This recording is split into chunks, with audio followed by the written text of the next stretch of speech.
you ever try to use like a sea cleaner or anything like that to get rid of extra junk on your computer? It's Oh, not that problem. She has a low internet connection. Is it just that? Okay. Yeah.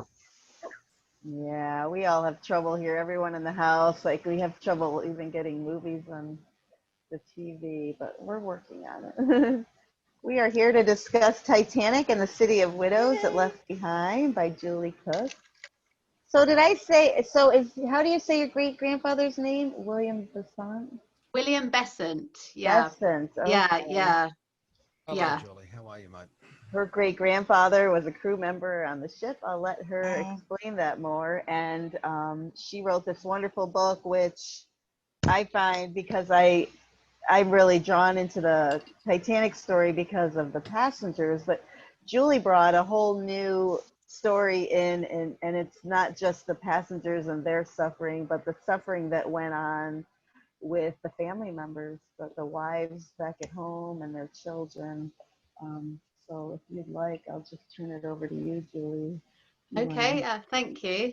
Thanks. No, thanks And so much for being here. here. No, thank you. And thank you, Jill, and everyone in the group for supporting the book. It's been, you know, I couldn't have done it without all of you, really, because it was thanks to you that it sort of got out there more and people learned about it. So thank you to you as well.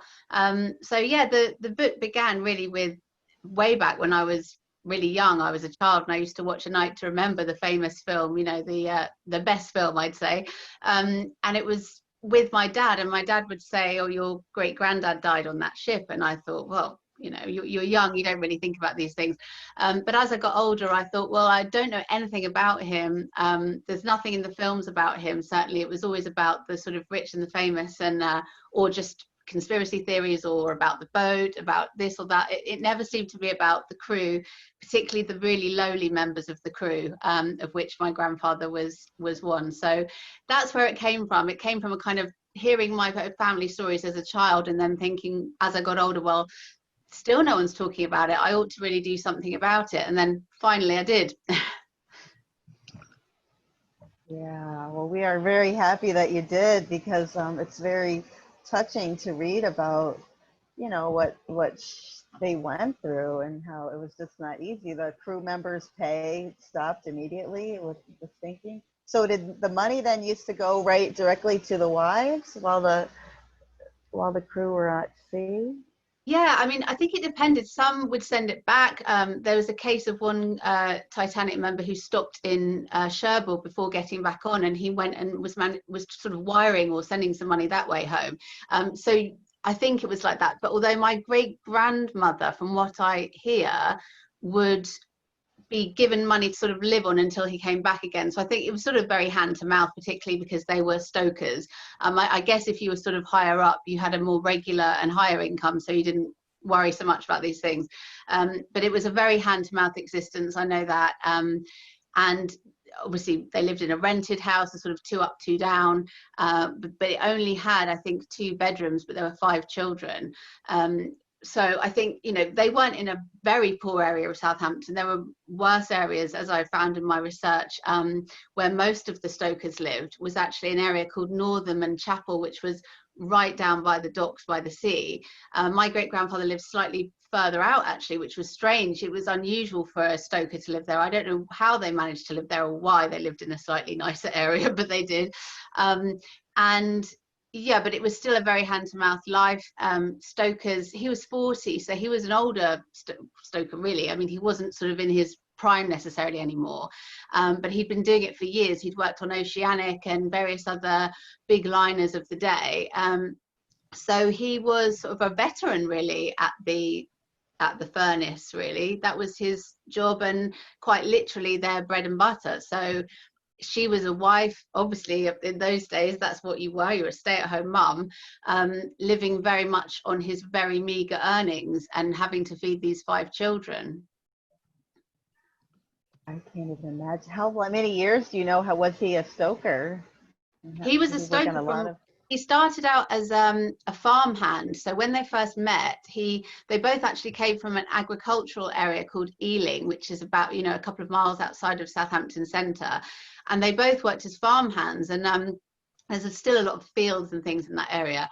And from what I found in the research was that they were only able to get married on Christmas Day because that was the only day agricultural workers and servants could get time off. So I thought that was quite romantic. You know, they sort of snuck away and got married on Christmas Day.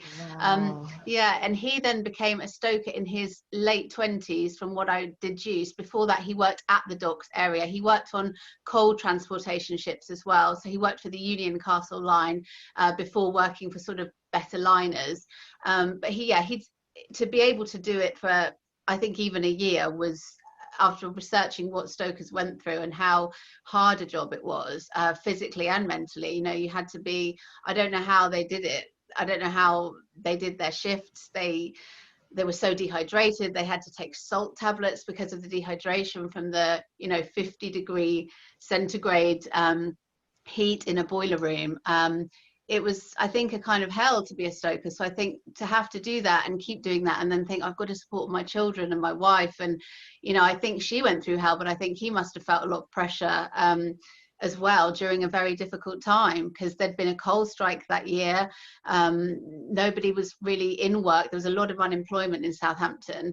And so to have work, to find a job, especially on something like Titanic, would have been like winning a ticket, a lottery ticket to actually get work. Because again, from my research, I found stories of stokers who would go down to the docks and they would wait all day to be told yes or no if you might have a few hours work, and they'd actually fight with their bare knuckles for half a day's work. So it wasn't an easy life even before you got to do the stoking job.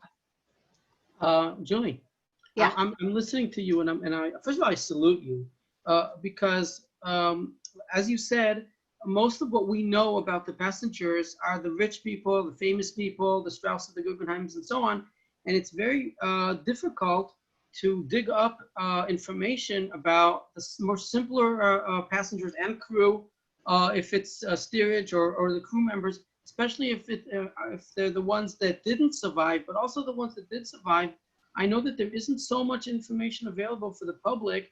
Like if you go into Encyclopedia Titanica or even in Facebook through the groups, there are names and passengers and crew that we know absolutely nothing about. And I salute you for digging up information about your great-grandfather that who knows, what you had to go through to get that information. Oh, thank you. Yeah, I mean, I was lucky in a way that I had lived abroad in Italy for quite a few years, but I came back to Southampton in 2013 and discovered the local archives, which I'm lucky enough to live near. So the Titanic Relief Fund minutes, which were these big tomes, these dusty, huge tomes, 3 of them, full of every single name of every single wife, child, everybody who was in receipt of any money from the Titanic Relief Fund. So it was lucky that I didn't have to travel miles to get to that, or ask someone to do that for me. So I managed to go there a lot, and I would just spend hours going through these beautiful old books that were handwritten, minutes of every meeting of the Titanic Relief Fund, of which wife got how much money, which wife was struck off for misbehaving or not behaving appropriately or meeting somebody else, finding another husband. All these different things that happened in their lives were all accounted by hand in these amazing archives. So it is there. It's just, yeah, you're right. It has to be sort of trawled through to find. Wow, that's a great question. It's interesting because even the ones that survived, not particularly in your case that he was a passenger, it was a crew, but even the passengers, a lot of them that survived, after the sinking, they just disappeared. We know nothing about them. Yeah. And they got married and have children and have great grandchildren, and no one knows anything about them. They just vanished. Yeah. And we will never know. There's this one case, a third-class passenger. When I was doing my research, I was told that she might have been killed during the Holocaust. She was Jewish. Oh, yeah. And I went to the archives there's the archives in Israel of Yad Vashem, and there are 20 people with her name that were killed. Gosh, yeah. And none of them fit her description, like where she came from. So we may never know. Was she killed? Was she not killed? Where did she end up? No, we don't know where she's buried. We don't know when she was killed. And it's very difficult. So again, you're very lucky to know all these things about your great grandfather. Yeah, no, thank you. I agree. It's even harder when you throw terrible atrocities in, like the Holocaust afterwards, and what No, you know. ironically, the Holocaust did us a big favor because it's all documented, especially the Yeah, Germans. They documented every single thing. But even if we take the Holocaust and put it on the side, and you're thinking a person survived the shipwreck in the sinking in 1912, and that's it. We don't know anything about them. They survived. yeah, They came to America, and then we don't know what happened to them. yeah, We'll never yeah. know. Yeah, no, it is. It's really sad, and I think that brings us back to the thing, which is, unless you had a voice in terms of money or status or success in some way, in which then your story is known, you had the time, the money, the inclination to write your story down and what happened to you. But for those who were anything less than that, not just the very low class, but sort of even the middle classes, perhaps passengers, you didn't have that capacity to write it down, tell people, be interviewed about it and all of that. And so the story has got lost. You're right. It's really sad. Yeah, there's this one third-class passenger who testified at the American Inquiry, Hmm. and that's the last thing we know about him. Yeah. Yeah. Third class. We know he was third class. We know he survived. He made it. He was asked to say something. He talked. He talked about himself. He talked about what happened, about the events, and that's the last thing we know about the person. Yeah. Yeah. No, it's terrible. There are so many stories out there that, as you say, are yet to be uncovered or may never be uncovered. And people who knew things, saw things, heard things that may change the story as well. And it's a shame because everyone had a perspective and an experience that we won't hear, and it is really sad. That's why it's important that people like you research these things, so people in the future will be able to know. Yeah. Oh, thank you. Thank you. Hi, I have a question, if you don't mind. Yeah. Hi, I actually Hi. have not seen or read your book yet. I apologize. I don't have access to things right now. My question to you is, I'm really into family tree genealogy research.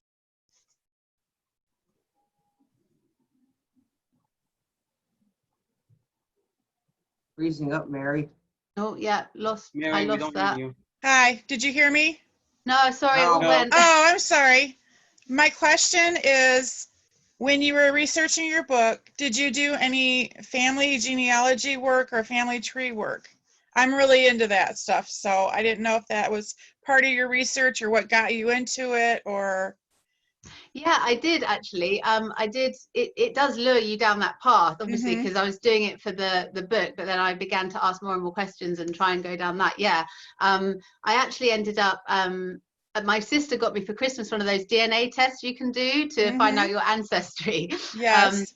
So I found out I'm a bit Swedish, a bit Norwegian, which I didn't know. So yeah, there's stuff I found out that I didn't know about.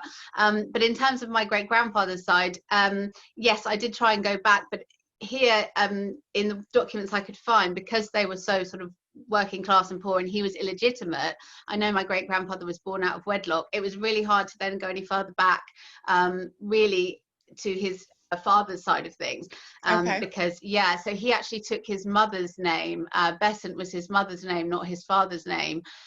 So from what I deduce, it was a kind of illegitimate thing that was brushed under the carpet, and then he, as I say, he was already from a very poor background, but to be illegitimate on top of that, he didn't have much hope of anything other than agricultural work. So he was a farmhand, and yeah, that's. And then I just went down the Titanic path because that wasn't much more known about him, because of that fact that he was illegitimate. I would love to do more digging and find out more about his side of the family.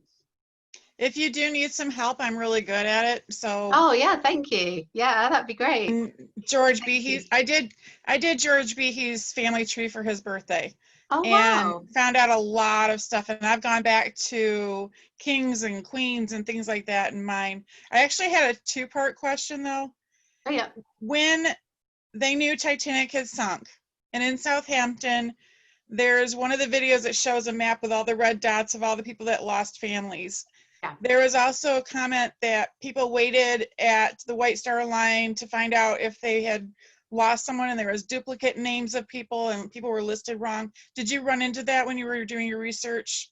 Yeah, I did a couple of times, and there's a picture which says it all, which is a sort of post of names on the railings, and they've got Mhm. names scrubbed out and then added on, and so people would have gone down, waited, seen a name on the survivors list, and then scrubbed off and put on the not survived list. It must have been awful, the roller coaster of what that was like. I interviewed one lady whose great uncle was told, the family was told he was dead. And then it turned out he had been rescued and he was okay. So the family went through sort of days of grieving, and then his name was put on the survivors list. So I think because we're so used to what we have now, you know, we can trace people, we can get people's information about where people are from Mhm. their phone, you know, let alone anything else. I think back then the Right. uncertainty must have been unbearable. And so, Oh. yeah, and I think even years later, I think if you had any kind of hope and you hadn't seen a body, I do think you would have hoped for years afterwards that maybe they got it wrong, or maybe someone's got amnesia in Nova Scotia and might turn up. Right. So I think, yeah, it did happen, and parents went through hell. Parents and wives and family went through hell. Yeah. I heard similar stories also about both world wars, that the families went through the kind of hell that you're describing. That did the person survive? You didn't survive. The person goes to war and you don't hear from him for several years, and you don't know what's going on. Yeah. Yeah. Oh, definitely. And I think, you know, we take it for granted, don't we, that we can hopefully, you know, you still go through the same grief, I don't doubt that, but at least you have an answer, whereas I think back then you didn't for so long, and I think that must have been really hard to deal with. Oh yeah, the unknown and the uncertainty of your loved ones, and then your, you know, your financial stability, because you're so reliant. So, you know, I feel like it was just such a triple tragedy. You know, like they lost their husband and their breadwinner and their, you know, source of income and fathers. So, yeah. Go ahead, Veronica. You were next, and then Terry has her hand up. Yeah, I hate to even ask a question because there's so much enthusiasm and so many people have questions, but I have so many questions myself. I just want to hear more and more. I wanted to find out what your most surprising thing was that you learned through your research. What were you most surprised about? I know that when I researched my book, The Lesson on the Titanic, I found out through a family member that it wasn't whiskey that Charles Jockin was drinking, but he had said that it was schnapps. And that was just, and then I also, learned about his experiences that led to the drinking and some really unfortunate series of events. So I'm really curious to hear about what you were really the most excited about and what you learned through your research. And I ask because it's a lot of work and to do the research that you've done.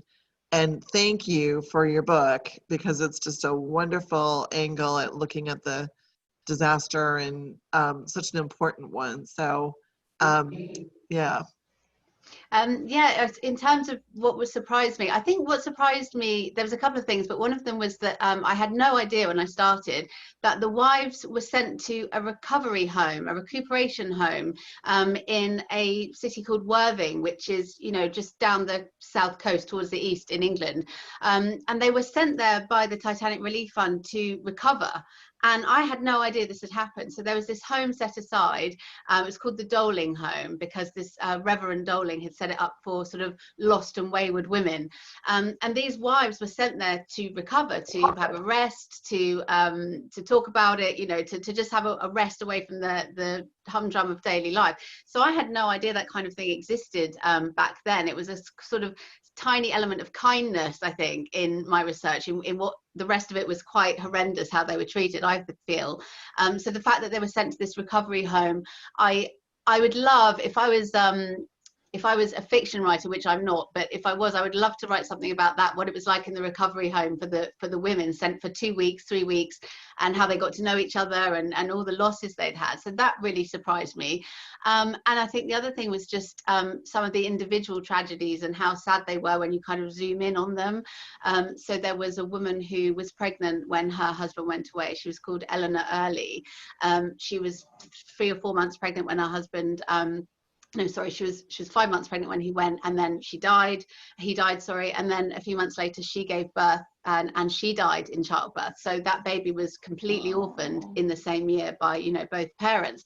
There was awful stories of a whole family that was split up. So the father died, 2 of them were put in a workhouse, 2 were put in a children's home, and they didn't see each other for years. So when you zoom in on the kind of the smaller details of these families and how Titanic absolutely devastated them for generations afterwards, you know, I then realized actually my great grandmother was very lucky. You know, she kept 5 children together. None of them ended up being taken off her or into a workhouse or anything.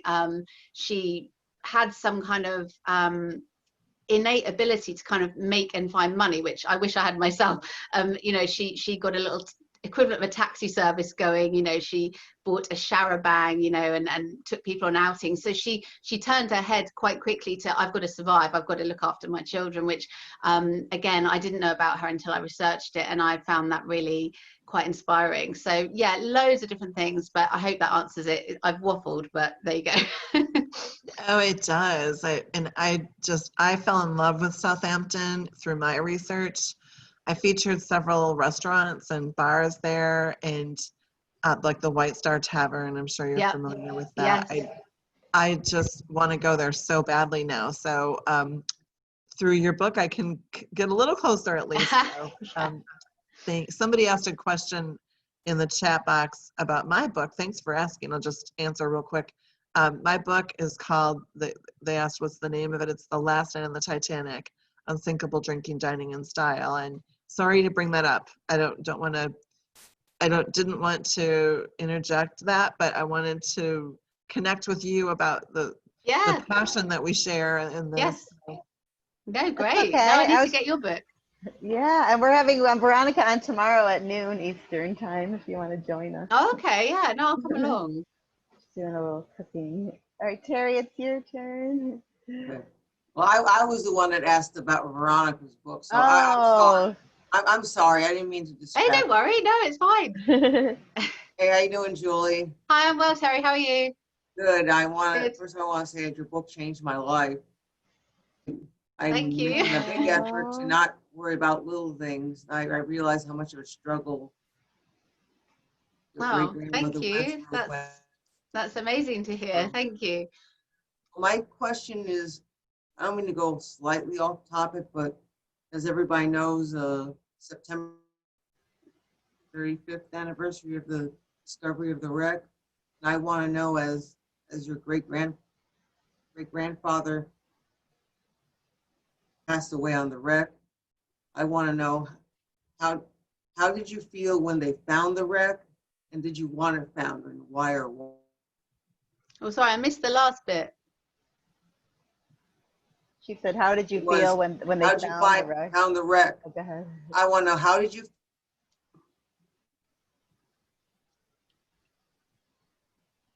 Lost it again. I think it's my internet. How should I type my question and somebody else read it? Yeah, I can tell her if she can hear me. She I said, can hear you. how low. did you feel when the wreck was found, knowing that your great-grandfather had died on the Titanic, and did you want it found? Okay. Yeah, I remember my father telling me, first of all, when it was found, and he was really excited. He was obviously closer in terms of generation than I was. He was the grandson of my great-grandfather.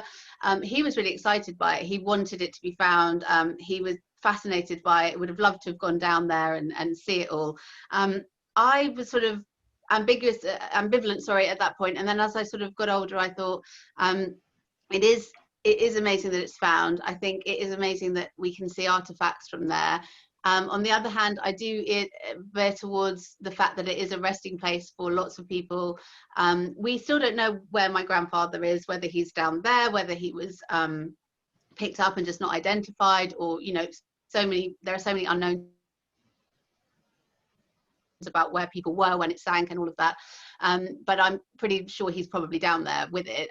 So yeah, in many ways, it's a graveyard, it's a grave site. But on the other hand, I appreciate people wanting to, people are obsessed with Titanic and they want to touch it, to get hold of it and to get a part of it.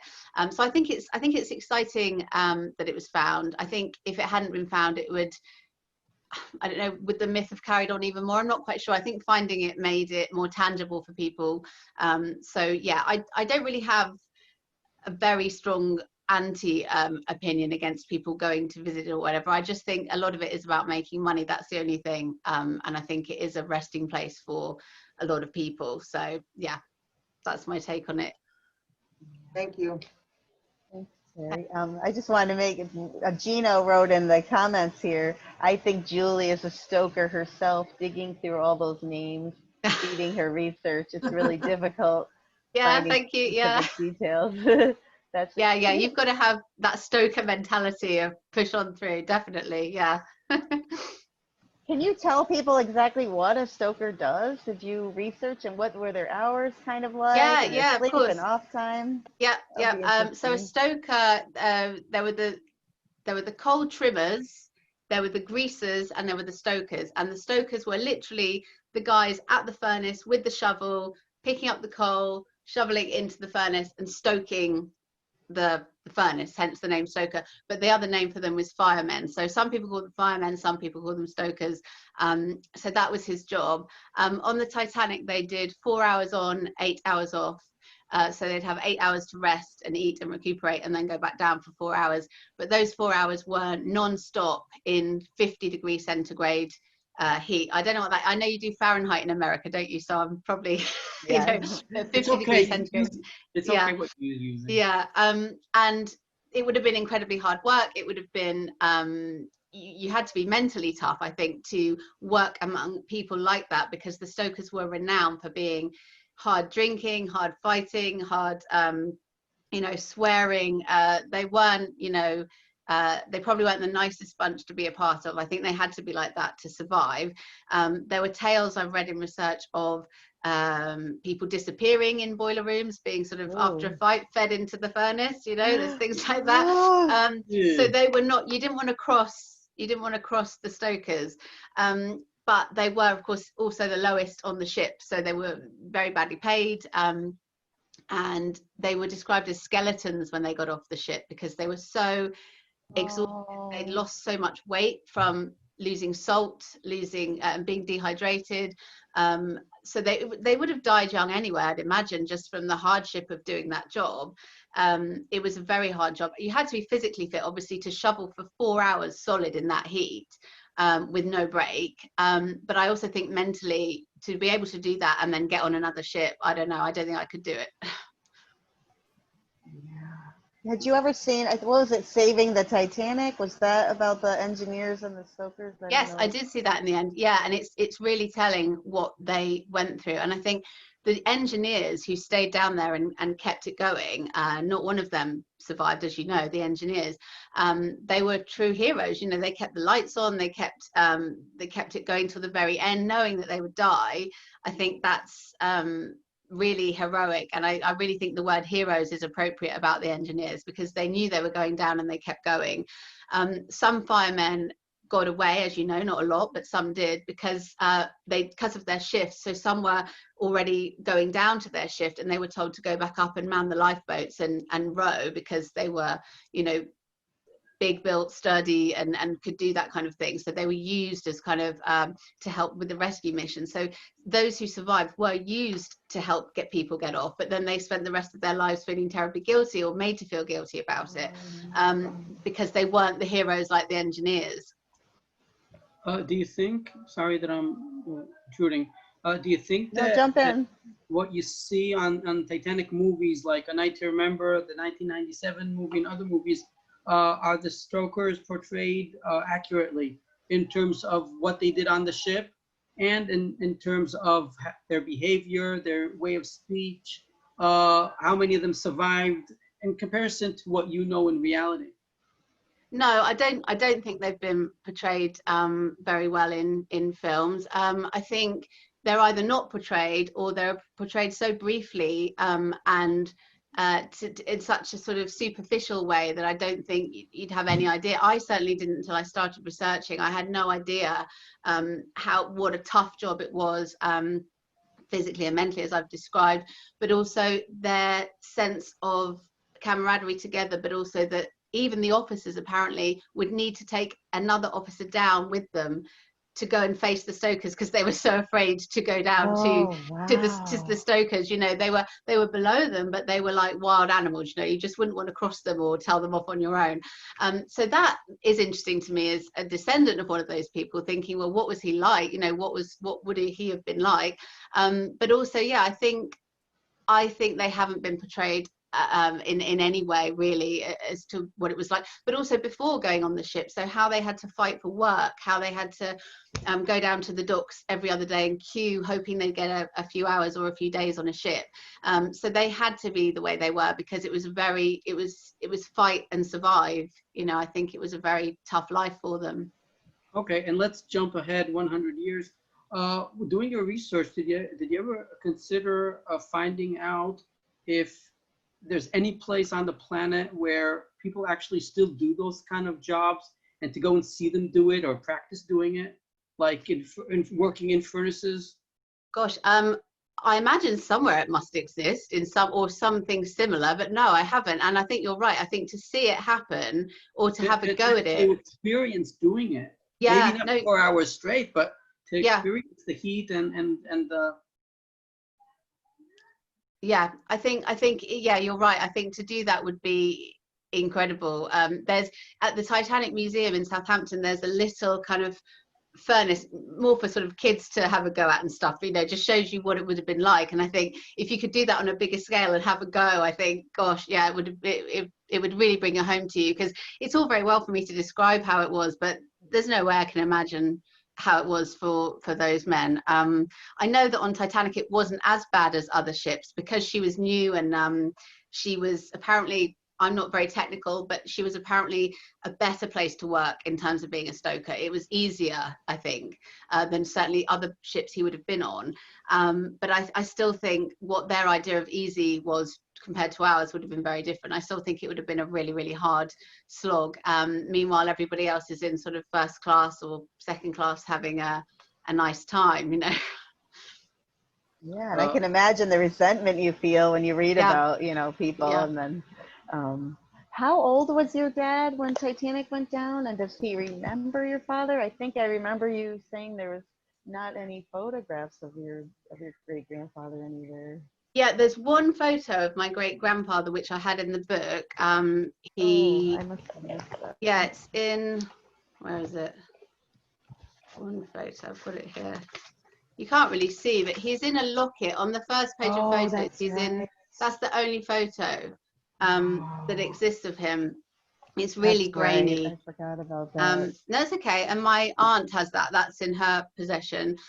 My father, he died in 2005. So he was only 59 when he died. So my dad never really knew about me sort of pursuing all of this.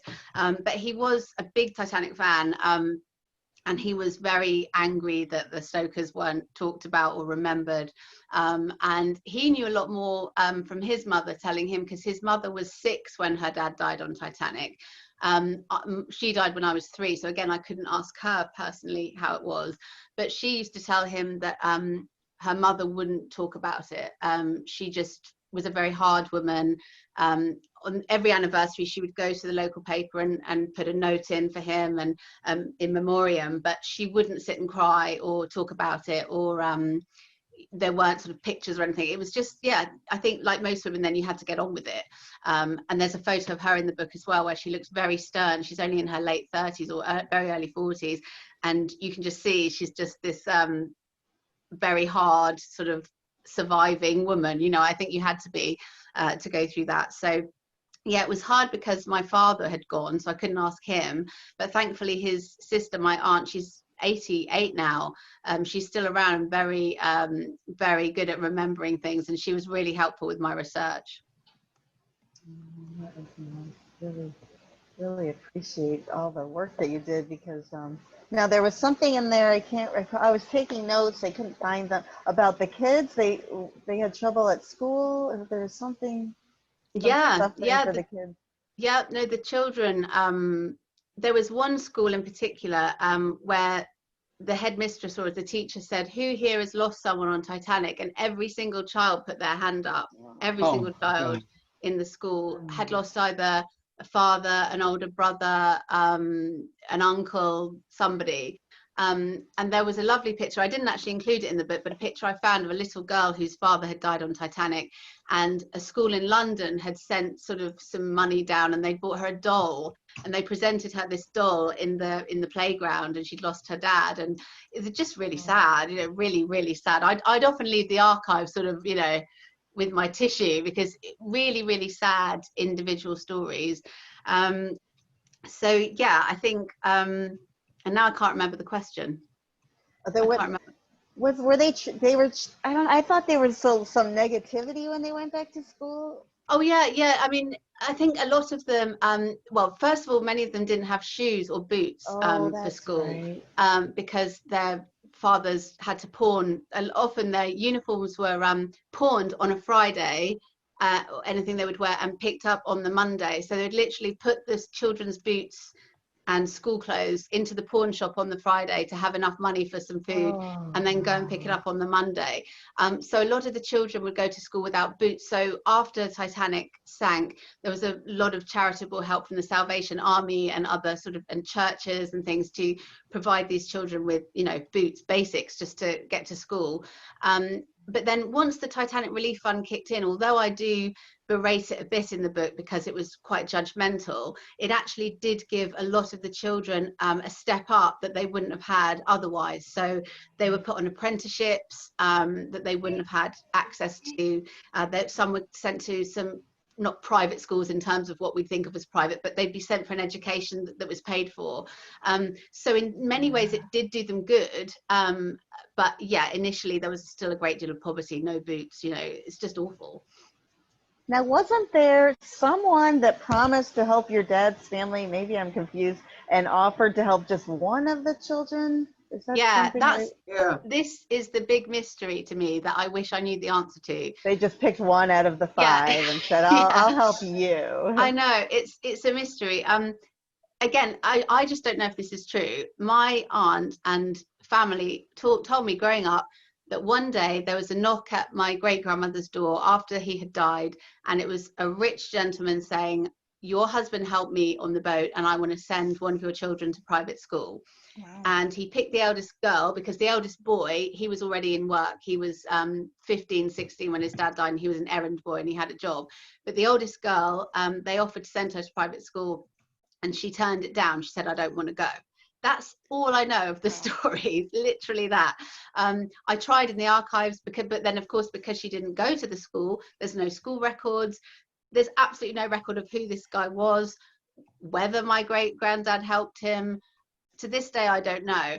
And I began to think maybe it was something my great grandmother said as a kind of way of immortalizing him as a hero, perhaps. You know, a lot of women did that. They'd say, "Oh, he was a hero, he died helping others."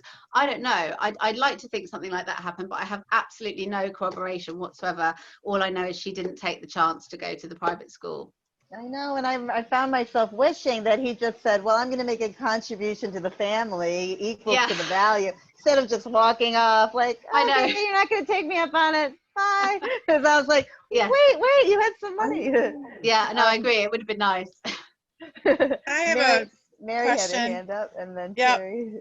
My question is, you were saying how the Stokers were very rough, very, you know, they had to drink beer to, you know, whatever. I've heard that people had to drink beer back then instead of water to stay hydrated. So these guys were really, really rough guys, right? Yeah.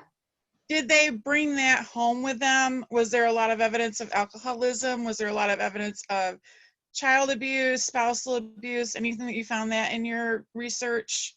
Yeah. Wow, excellent question. Thank you. Yeah. No, definitely. And I can imagine it would have been rife. I can imagine it would have been rife. In my own case, I never heard anything about that, but then who knows? it may well have been. In the research I did, there was a lot of alcoholism, a lot of heavy drinking among class, and there was, of course, in the book there's the big story I did, which is of William Mintram. He was a stoker. He'd actually done time in jail before Titanic for stabbing his wife in the back because she was so drunk that she'd pawned their children's school boots for drink. So these are the kind of relationships. The women were drunk, the men were drunk. There would have been, yeah, no doubt, violence. Apparently in that case, she used to hit him and he stabbed her. So who am I to judge? But yeah, I'd imagine it was very rife. And I think it was probably completely acceptable as well, sadly, because they were hard living, hard drinking, and in a tight-knit community of men. Yeah, so it did happen.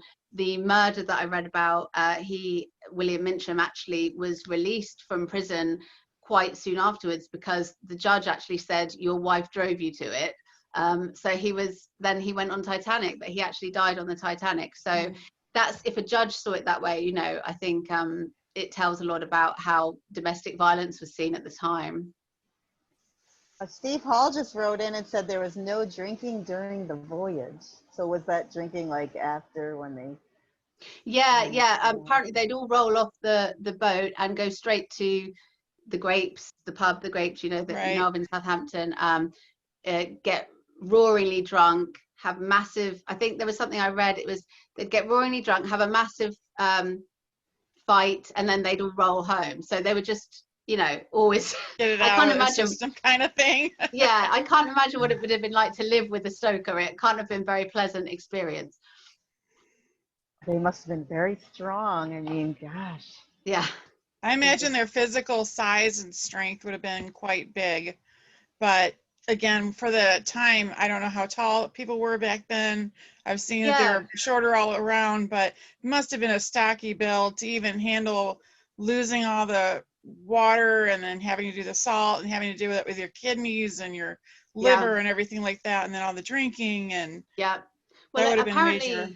Apparently at that time, in that very year, and I can't remember exactly, it's in my book, something like 40% or even more of men were turned away from the army if they wanted to enroll because they were so malnourished. They were so, you know, they were actually turned away because of their bad health.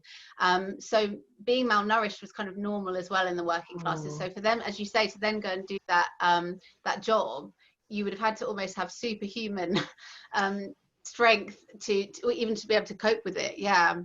Well, that reverses my image because even in some of the movies, they show these big, hulking, muscular guys. And now it sounds like they were skinny, little, scrawny. Yeah. And how would they hold up a shovel kind of guys? Yeah, exactly. I think they were very strong, but they would have been, you know, they would have been sinewy and kind of malnourished because, as I say, they were even turned away from the army. The army didn't want them. So they would have been, not healthy looking at all. I think this idea of this Adonis looking stoker isn't true. Terry had her hand up. Go ahead, Terry. Oh, I might need an interpreter again. Oh, my bandwidth went out again. In your book, it seems like the Titanic funds were.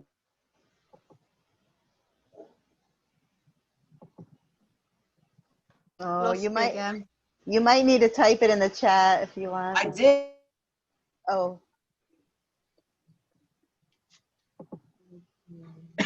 If my bandwidth is low again, ask Julie for me. Why was the Titanic fund so inconsistent in giving out funds? Yeah, good question.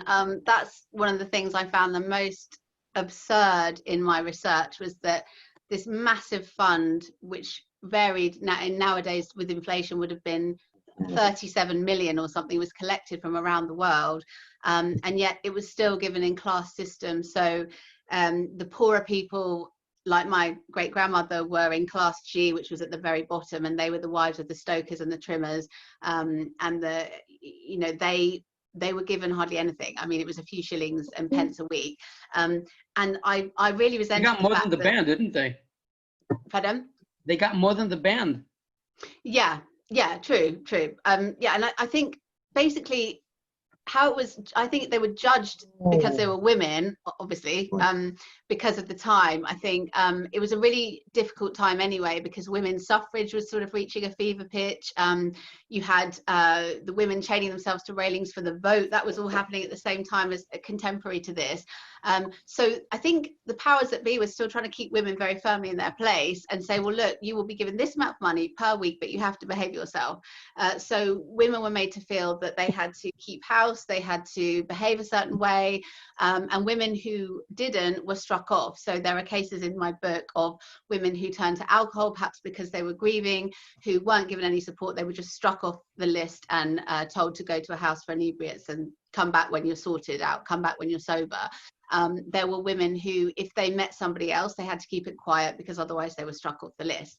And yet I felt that was wrong, because I think the poorest of the poor would be the ones who needed the money and who needed it in less of a piecemeal way. I think they would have needed a more regular or even a lump sum, you know, but they were told they weren't trusted with the money. So it was made very clear, well, you can't be trusted with this much money, so we'll give it to you every week. So they still were kept down in their place till they died, really. Oh, that's terrible. Gina wrote here, stokers probably also had trouble with their lungs, dirty clothes all the time, and then being away from home for 2 weeks at a time. Definitely. How do you do as a and the houses were so moldy as well, because the houses were all these sort of 2 up, 2 down, tiny terraces. They had mold all over the place. Everybody had diphtheria. That was a massive pandemic at the time, certainly in I think in the world, but certainly here in England, most people had diphtheria.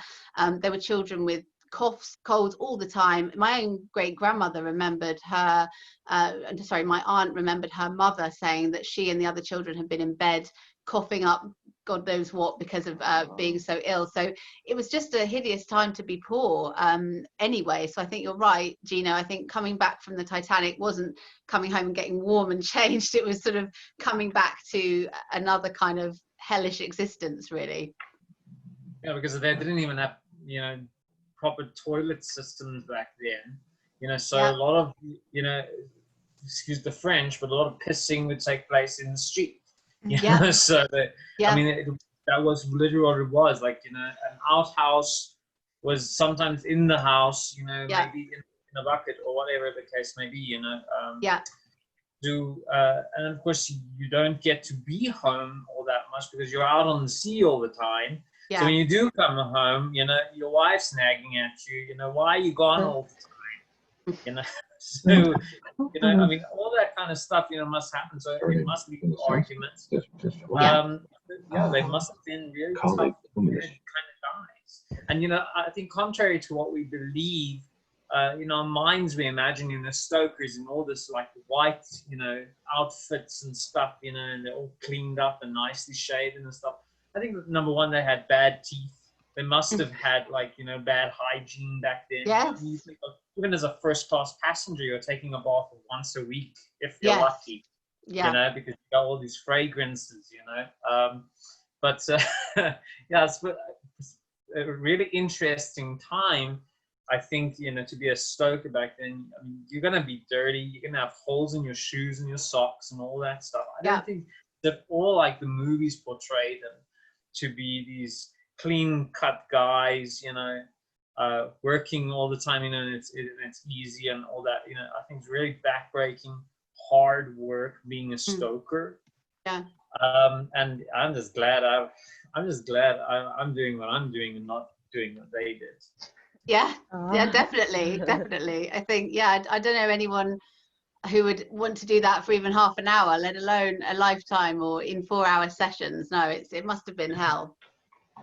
And look how many of them, you know, so I just had in your book, you know, you have the complete list of 549 crew members from Southampton who lost their lives. And I think I read in your book about how just streets of people. So was that the kind of the main job then, career for people then in Southampton? I think in Southampton certainly, because as I say, my great grandfather came from the suburbs and the farmlands, and I think if you came to Southampton, it was to get on a ship. It was you know, that was your job, I think, because the port was the only real source of good regular income.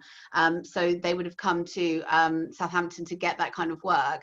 I also think that there were different types of jobs. Obviously, stewards were paid, according to my research, some stewards were paid less than stokers, and yet they were obviously not seen as lowly as stokers because they looked respectable. As Gina was saying, I think a steward would have looked more respectable because they had the cleaner uniform and they weren't as dirty, and yet their pay was even worse than a stoker. But stewards relied on tips. So there was sort of certain areas of Southampton that I learnt were sort of, there was Stewardsville, if you like it, where all the stewards came from, and then there was down by the docks where all the stokers and the firemen and the greasers lived.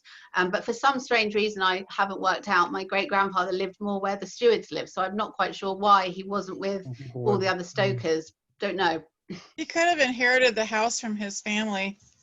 Well, it was rented. They were renting it. So again, yeah, not quite sure. They'd lived there for many years and rented that. So I don't know, unless she tried to get him away from the influence of the stokers. Or because you said something about farmland, maybe it was closer where they could actually pick up some side work. Yeah, it was further out. You're right, it could be that. Yeah, it could be just that he just picked up some side work, and then when he had to go on the ship, he went. Especially maybe. with the coal strike and everything like that, it would have been beneficial for them. So you're right, your family was more fortunate. I'm really glad that you're telling us all this, because it totally changes my view and imagination about what these men went through and how hard it was and what kind of life they had, what kind of life their families had. Just, I think the reason that you don't see it as much in films and stuff is because you don't have time to cover every area of the Titanic. And there's so many, there's 1,200, passengers, whatever, I don't remember the numbers, but to think that there are that many people working for them, it's just almost mind-boggling to try and cover that. So I am glad that you did focus on this half, because not only did you cover the survivors, you really honor the people that actually were on the ship and the people that did the job, even if they weren't on Titanic, that had also been with the coal strike, that had also been in Southampton, that kind of thing. That it just really brings that time into focus and just how hard life was. So kudos to you for doing this. Oh, thank you. It's really impressive. Thank you. You're welcome.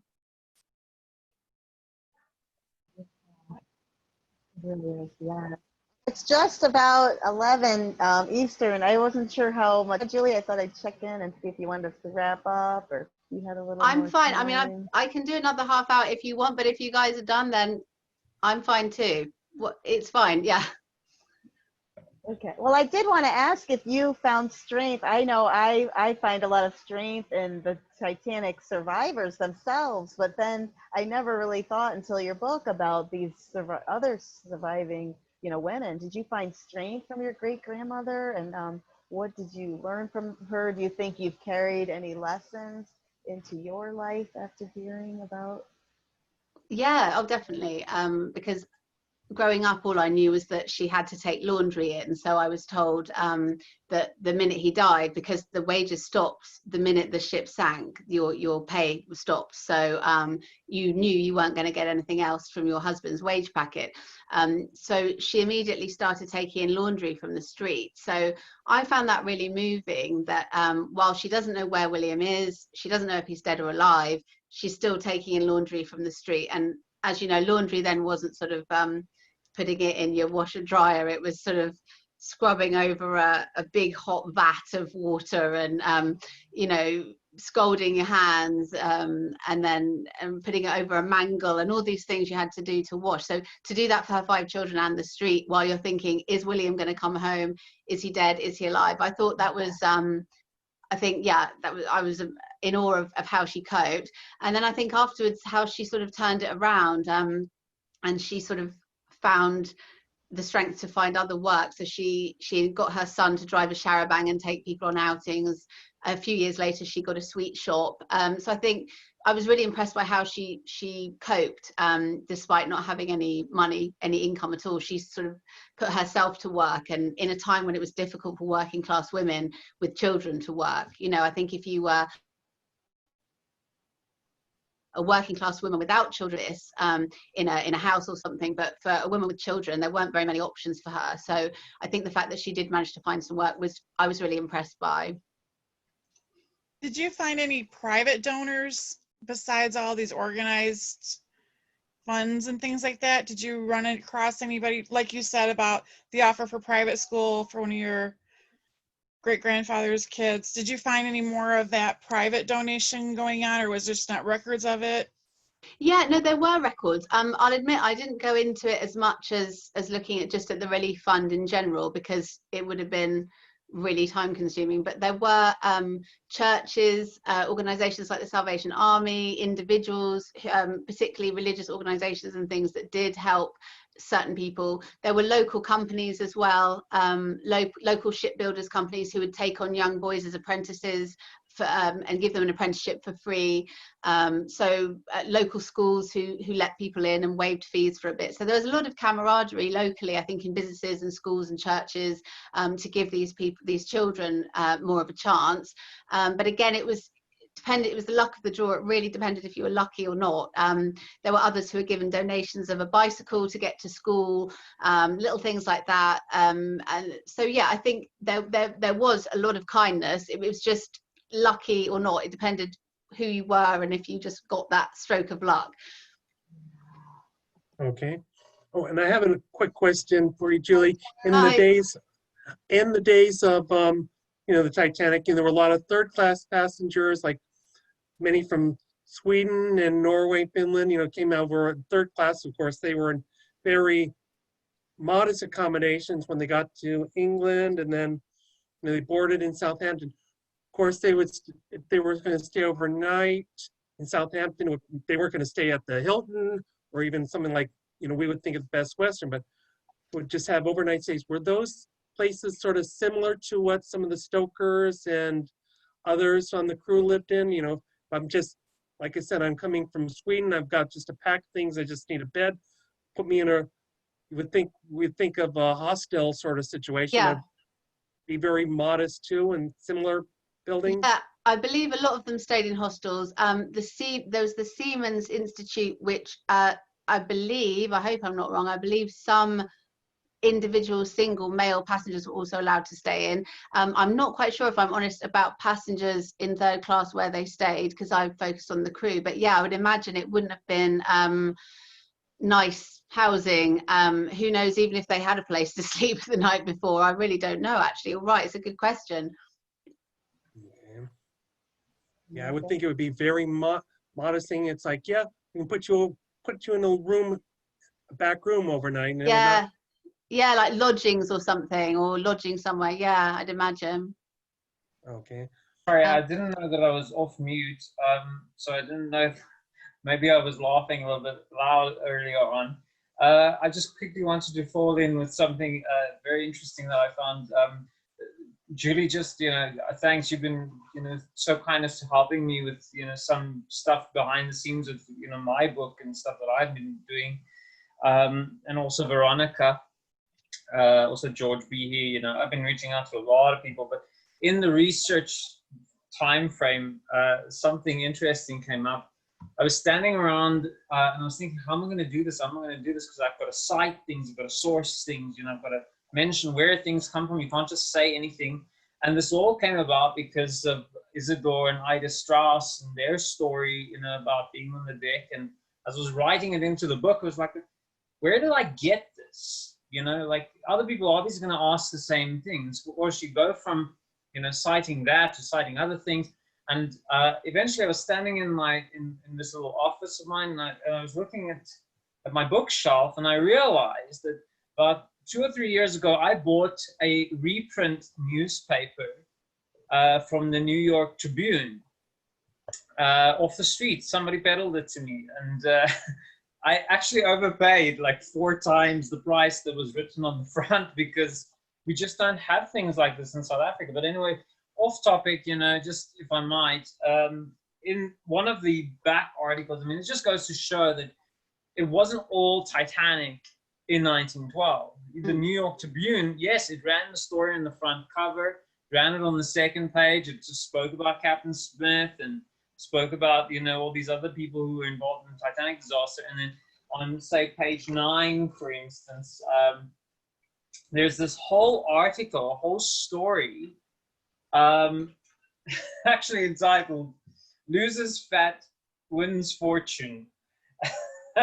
And it's actually an entire article about a woman named Marjorie Hamilton and how she, for lack of a better expression, actresses and society women rejoice over their new slender figures. How she wrote a book about losing fat without drugs. I mean, she obviously, had thousands, she had millions, obviously, but because she was able to distribute books by the thousands, in units for free, and it was putting smiles on people's faces. Completely different world, completely different contrast to what was going on, being a stoker on a ship. Coal mines. Some people just had a different kind of mentality. Okay, it's a disaster, it happened, but buy my book, because it's gonna make you thin. No, definitely. Interesting things, you come across. No, old newspapers are amazing. I mean, I did a lot of my research just going through the old microfilm newspapers, and the things that are there, sort of take this pill, take that pill, here's what you should take so you don't faint in your corset. Newspapers are brilliant to get a feel for the time, definitely. Love it. Yeah, definitely. Speaking of newspaper, I'm really glad you brought that up, Gino.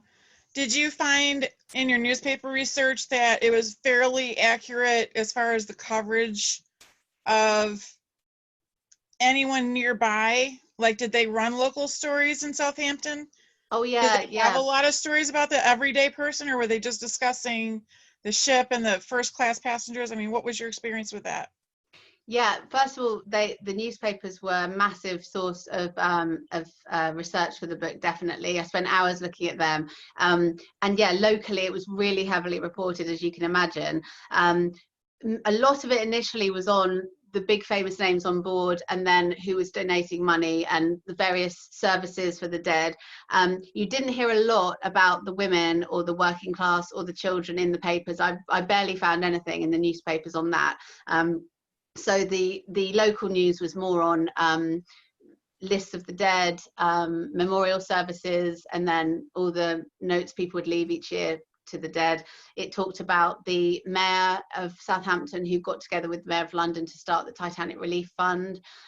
So yeah, I got a lot of that from the newspapers, but in terms of the working class and the impact on the children and the economic side of things on the working class, no, I didn't see that as much in the papers. I found that more from the Titanic Relief Fund minutes, and then from finding descendants, because one of the things I wanted to do in the book was find real descendants like me who had their stories. So that was a big part, was finding people who were descendants of crew, and then asking them how their families coped. So that was where I found the real meat of the story, if you like. It's really unfortunate that we don't have more diaries and journals, and maybe they turn up and maybe people just don't. I don't know, but I like the Diary of Anne Frank, for instance. What a treasure that we know about that. Yeah. And it would be really great to have more people that do have journals come forward and say, this is what we have, or at least journals of people during that time that had that effect or impact of the sinking upon them. Yeah, no, definitely. And I think, as we talked about before, I think if you were working class, I think you may have had all these thoughts and this yearning to write it all down, but you simply didn't have the time. In my great grandmother's case, you were so busy surviving hand to mouth and doing everyone's laundry and raising your own children and trying to not get them taken off you, that, whereas if you're a first class passenger who survived, that's why their stories are known. They had the time to be, well, first of all, they were interviewed, but they had the time to write perhaps books or journals for their children. So I think that's why so many working class stories are lost, because they just didn't have the time to sit and let those stories be known. And Good were that you there, at least have a little bit of an oral history. I'm sorry. It's just good that you have a little bit of an oral history from your family to even get you started on all of this. Yeah, and even that wasn't very much. It was like sort of, it was a tiny few bits. My dad, we used to sit there watching A Night to Remember, getting angrier and angrier, and he'd sort of say, Well, no one knows about the Stokers, and no one knows that Right. my grandmother had to take laundry in. And at first I just took it for granted that's my dad. But as I got older, I thought, well, why is he so angry? You know, why are the working class not talked about? Why aren't their stories known? And then it was something I always wanted to do. I just finally got round to it after having my own kids. But yeah, I think a bit of oral history always sets you off, doesn't it? It gives you the taste to learn a bit more. But yeah, one of the best things for me was finding other descendants who had their stories as well, because I wouldn't have found out so many other interesting things from other people. And another question would be, how many reporters at the time might have, like when they tried to offer, they claimed to offer survivors coming in on the Carpathia little amounts of money to give their stories. Were there reporters in the Southampton area who offered, you know, whether it was I'll just say $1 for your great grandmother's story. And I wonder if that was when Sophie Slade and, you know, gave her story about her sons, you know, having the bad omen feelings. Yes. Mhm. Yeah, definitely. I mean, those again, those reports that you get are really wonderful for a book, because as you say rightly, you know, she said my son had an omen. Mrs. May, who's on my cover, she lost everyone in her family and loads of the women. So she was interviewed saying, well, I lost all the men in my family on the Titanic. And she actually said to the reporter, this wouldn't have happened if we hadn't had the coal strike. You know, she was angry, and she blamed their deaths on the economic situation of the time. She said they wouldn't have all gone if it wasn't for the coal strike. But they all had, you know, in the picture, they've all got these babies and they're all trying to survive, and all the men went off because there was nothing else to do. You've got a job on Titanic, you went. So I think the reporting at the time, although it's few and far between for the working class, when you do find it, it's like gold, you know, to find that nugget of information about what it was like for them. Julie, your research seems so interesting for me. I want to read your book. Okay. Unfortunately, I need to leave now. Soon it's going to be the Sabbath here for me. So this was great. Thank you very much. And No, thank you for and we'll coming. see you around. Goodbye, everybody. Yeah. Bye. Very Eli. Bye. Yeah. Ellie. Did any of Emily and William's children go on to do work on ships, or did they all choose different trades? The eldest son, Charles, he had to go to sea in the First World War, which was obviously a few years later. He actually went as a soldier, but he was transported on a troop ship carrier. So there's actually, weirdly, this weird thing happened. I found a postcard in my godfather's postcards collection of the troop carrier ship, and it was a postcard from Charles to his mother, and it was just unbelievable. And it was saying, I'm on the troop carrier ship, I'm doing okay, I'm going to war. And I think it must have been awful for her, thinking, God, I lost my husband on Titanic, and now my son's on a ship going to the front in France. But yeah, in my case, that was the only sea reference. The other two boys didn't. They went into haulage, so sort of hauling, you know, they stayed on land. But I found a lot of other people I spoke to who were descendants said their people who came back went straight back onto a ship. So it just, you didn't think about it. You didn't come home and grieve or have counselling or anything. That's all they knew. They went straight back on a ship, albeit as a seaman again, or a stoker or a steward, or then with the First World War, of course, they went in other ways. So yeah, here in Southampton, it was what the men had to do, I think. Yeah, I was going to ask that same question about how many had to turn around and get on the Olympic, or had to get on whatever ship to just survive, and then just the terror of having to deal with that, and then the family's worry. Yeah, what definitely. happened. I mean, that must have been just awful.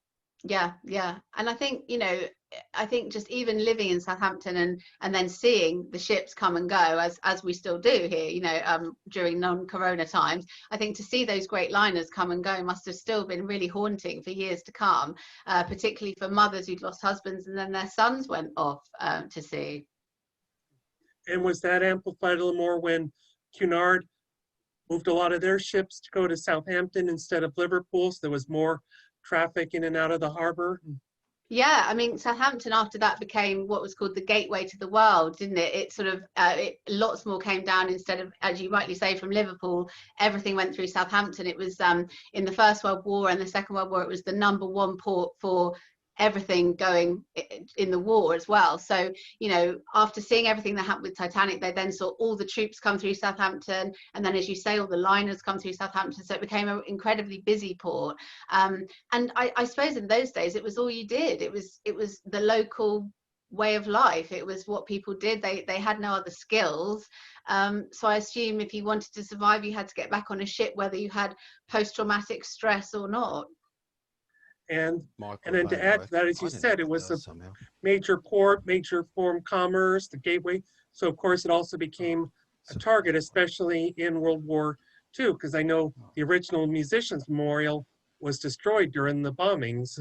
Yes, yeah, as was the Holyrood Church, which is where the one of the memorials is now to the engineers and the stokers. That was bombed as well, so that's now got no roof. It's just an empty shell. So much of the city was bombed in World War II that a lot of, as you say, the Musicians Memorial was gone. The port was bombed, obliterated. The city was. So yeah, a lot of stuff was lost then as well. Steve said he's trying to say something, but his microphone is. Did they ever rebuild the Microphone's on. It's on, Steve. I know the Musicians Memorial was reconstructed and rededicated, because there's a picture with Eva Hart, Edith Hazeman, Bertram, and Melvina Dean when posing there. Yeah, and the memorial that's in the Holyrood Church, that used to be actually somewhere else, but it used to get vandalized, and you know, awful things happened to it. So they moved it to the church, despite the fact that it was bombed now, because it's just an empty shell, but it's moved there for safekeeping. Yeah. I wanted to read a little bit of your epilogue. Is that okay? Yeah, of course. I won't read it all because she remembered that day 10 years earlier when she'd stood at the docks with her children, all waving madly at a great big ship with yellow funnels, hoping a man they couldn't see might see them in the crowds of tens of thousands. She stopped then, suddenly, back in 1912. If she'd known, would she have pushed her way through the crowds, through the guards at the docks, onto the ship and down the stairwells into the boiler room? If she'd known, would she have barred Will's way that very morning so he couldn't have left the safety of their home? And she had just come out of the newspaper room. So it said, back inside the newspaper building, the clerk typed up the memorial Emily had just requested for the paper in a few days' time. It would appear in the Southern Daily Echo on the 15th of April, 1922, on the 10th anniversary of Titanic's loss. It read, in loving memory of Will, beloved husband of Emily Ellen Besant, on 5 Henry Road, Fremantle, who was lost at sea on April 15, 1912, deeply missed by his loving wife and children. 10 years have passed, but to memory ever dear. I thought it was it makes me want to have a moment of silence for your great grandfather and all those lost. Yeah, no, thank you. I think, yeah, I wasn't sure how to end it, you know, when I was writing it, and I thought, should I end it with at the end of the chapter where I was saying, you know, that we need to remember them, but then I thought, well, I put Emily at the beginning. I think I should end with Emily again. So I loved finding her memorials that she put in the paper every year, because she did it every single year. Yeah, every single year. And I loved reading them because you know, I know that's what you did then. I'm not saying they were madly in love, who knows, but I think she never stopped. And I think to do that on the 10th anniversary, as your children are growing and you're not needed as much anymore, but to still remember him as they were when they were younger, I thought that must have been really deeply upsetting for her. So that's why I put it at the end of the book. Yeah, it was beautiful. Steve wrote, he was having trouble with his microphone. He said, does Julie realize if the Titanic struck the iceberg head on and he was on duty, he would have died? The other question, was he on duty during the collision or sinking? Do you know? he was on the next watch, so he was about to go down for the 12 till 4 watch. So he was going to start at midnight until 4 in the morning. So when it hit at 11:40 local time, he was about to go down. So this is where we're not sure where he was. Was he literally going down? Was he in his bunk? Was he with his friends? Was he preparing? Again, to this day, that's why there's such grey areas to where he would have been found. If he was about to start, he might have already been going down there, but if not, he might have been able to get to the top, to lifeboats. And that's why I wrote that in one of the chapters where I kind of write a scenario of what might have happened, because to this day we don't know what happened to William. And if this idea is true that perhaps he helped someone, then maybe he was able to get to the deck. But again, that story died with him, so I don't know.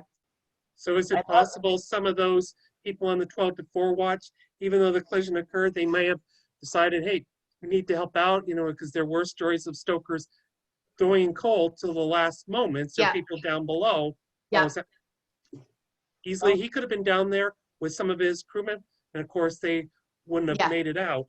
Yeah, we just don't know. He may have gone down and helped out, as they were all saying, come and help with the engineers. So he may have died there, or as he was going down, he may have gone up, because some some stokers did manage to get into lifeboats because they were asked to row. So he could have been in, because he was in between. I just don't know where he was, and it's really bugged me because I wanted to know where he was, and I don't.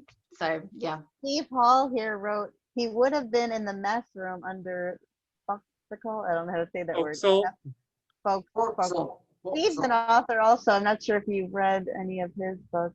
He did Steve, I wish Steve could get on and talk to us, but he's What'd you say, Jill? Did you know Steve, this is Steve Hall, the author, with us here. And he's done a lot of research on Titanic, the ship. It would be great if he actually said he had trouble talking to, because it's like midnight or 1 a.m. there in Australia. Wake up the house. Yeah.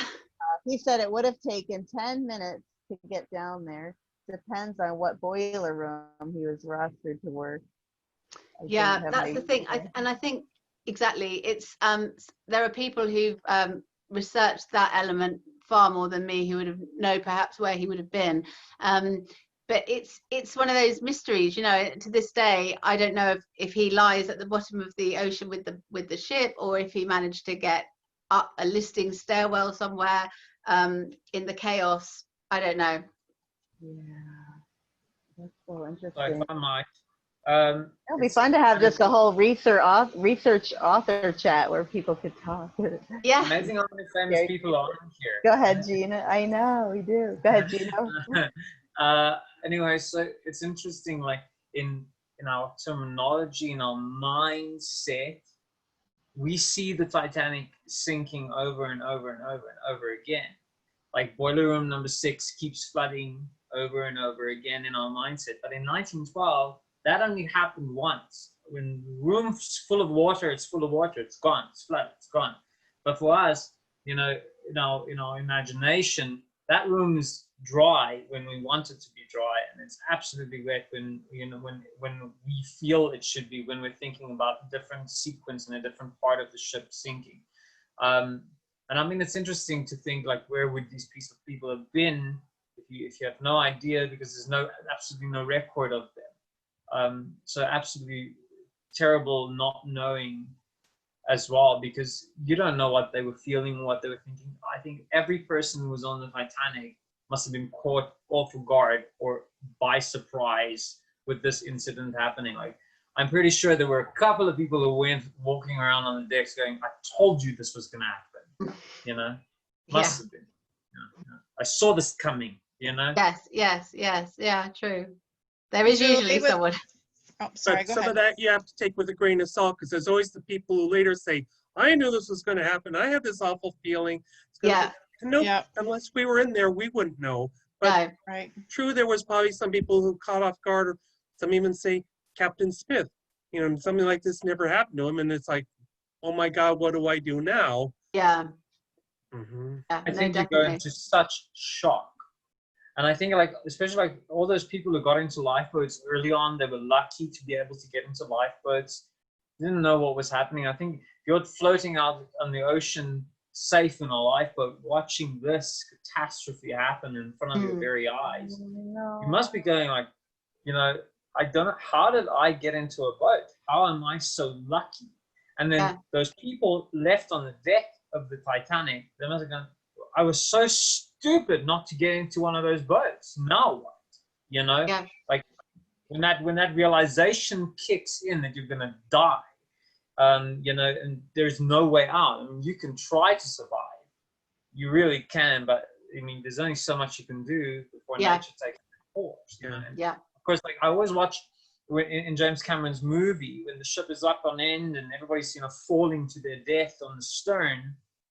Because those are people, you know, who went there to seek refuge, and you know, they know nowhere else to go but fall. There's nowhere to go but down. You know, and you can only hold on so long.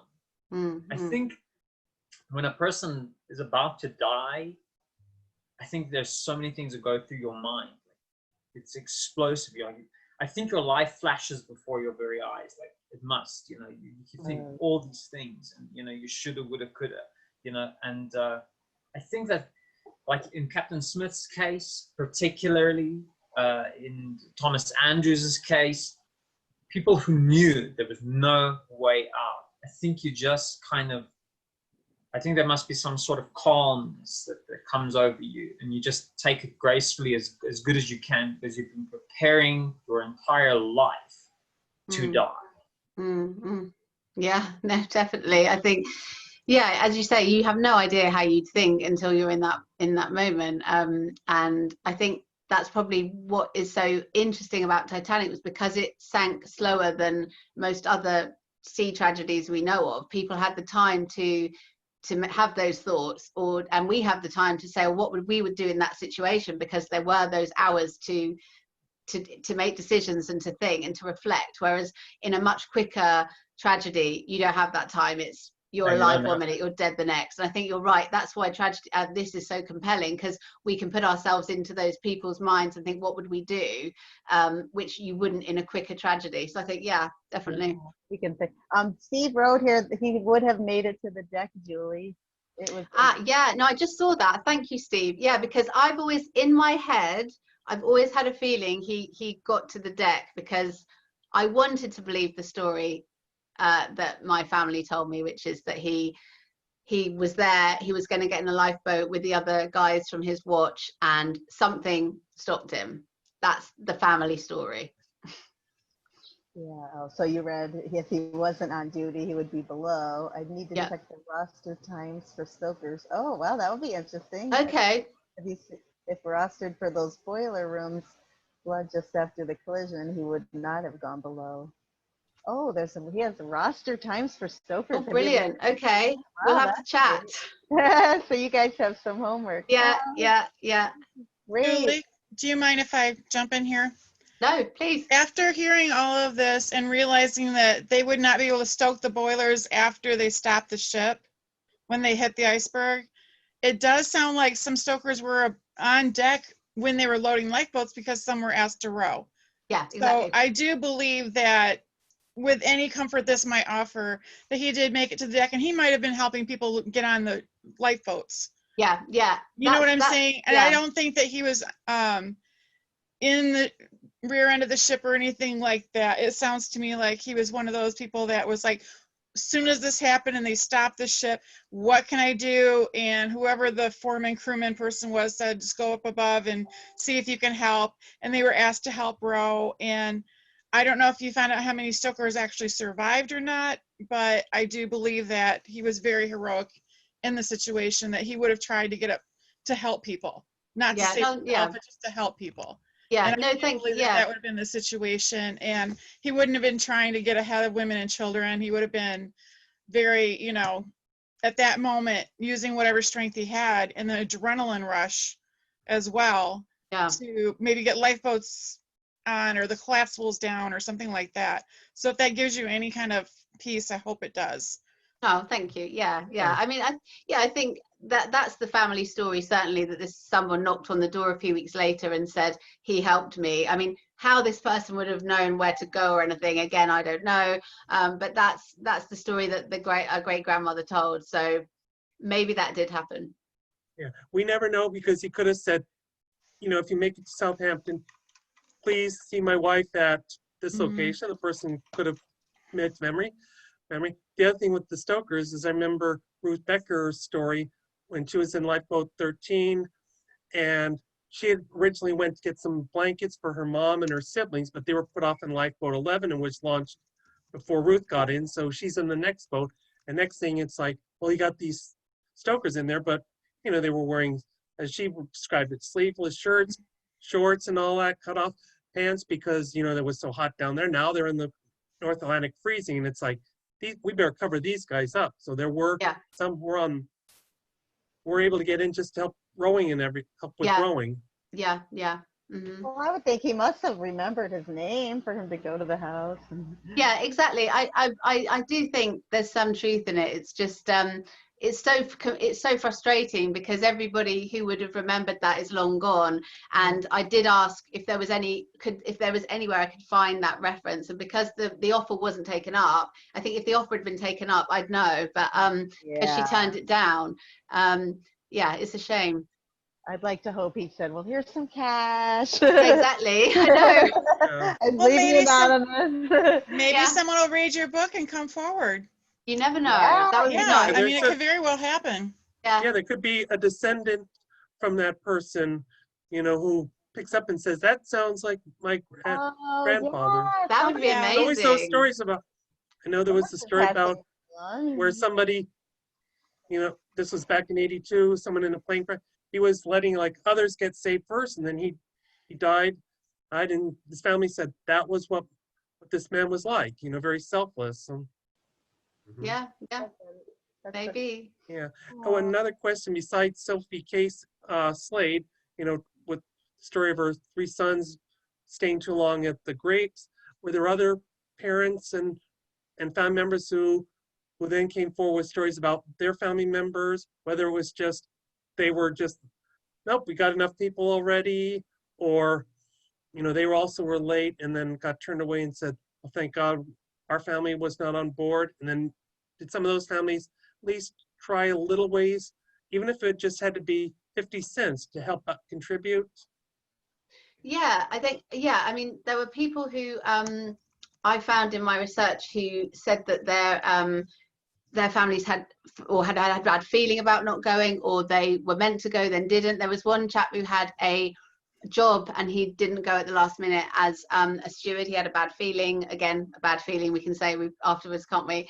But yeah, and then I think afterwards, in terms of helping, there was a lot of kindness, which one thing in particular was that the one school in particular, all the children brought in a little bit of money to help the Titanic relief fund before the big Titanic relief fund kicked in. And they all had so little money anyway, but their families gave them a little bit to bring into the school to buy shoes and boots for other children, which I thought was really quite poignant of the poverty at the time, and then them offering a few pence to help people like them who'd lost their fathers.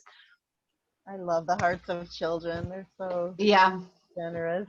Yeah. Oh, well, it's 11:30 here. I really want to thank you for your time and for this wonderful book. If people in the book club haven't read it, I really hope you do. I've got the book. I've also got it on my Kindle, and I have Alexa read it to me at night when I'm going to sleep in case I miss something. Sometimes you pick up things when you're listening and when you're not reading. Yeah. Well, thank you so much for hosting this, Jill, and thank you to everyone who's come and said hello. Thank you. Thank you so much. I look forward to reading your so book. much. Thank you. Nice to see everyone. Yeah. Thanks, Julie. And Steve So typed nice. in that you're welcome to connect with him, and he'll help you out with any questions. Yeah, definitely. Thank you, Steve, and thanks to everyone for your questions and everything. And just Jill and everyone, thank you so much for your support with the book, because I really appreciate it. You've all been so kind and supportive. So thank you so much. Oh, one quick question. Yeah. Where's the best place to get your book? It's for sale on Amazon.com, Amazon Co UK. It's for sale in Barnes and Noble. It's for sale from my publisher as well. But in America, the publisher is Casemate Publishing. So that's the Excuse me, publisher. someone's at the door. Okay, don't worry. So yeah, Amazon, or in America, Barnes and Noble, places like that. Okay, I'll look it up on Barnes and Noble. Okay. All right. I've got to go to 8:30 here, so it's morning time. And I want to take care of a couple things today. Okay. So I'll talk Thank to you. everyone later. All right, take care. Nice to see you. Thank Nice you. to see you. Bye. Bye. Thank you Bye. again, Julie. If anyone wants to stay and just chat, I'm going to pull it off of her.